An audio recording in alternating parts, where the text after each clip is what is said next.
তো লেতা লাগিয়ে গেছে।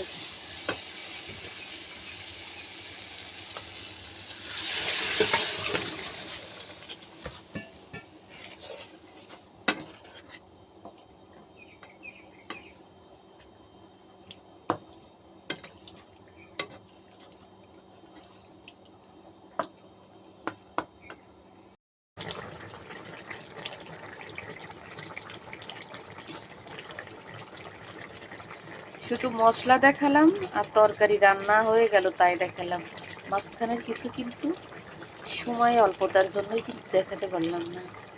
তো যাক, এটা তো প্রতিদিনেরই তরকারি, কিভাবে কিভাবে রান্না করি সবাই কম বেশি জানে বা সবাই রান্না করে, তবে এক একজনের রান্না এক এক রকম।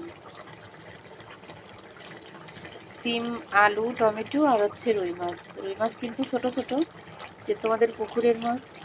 আমি এত ছোট মাছ কখনো কিনি না, এখন পুকুরের যাই হয় তাই তো খেতে হবে।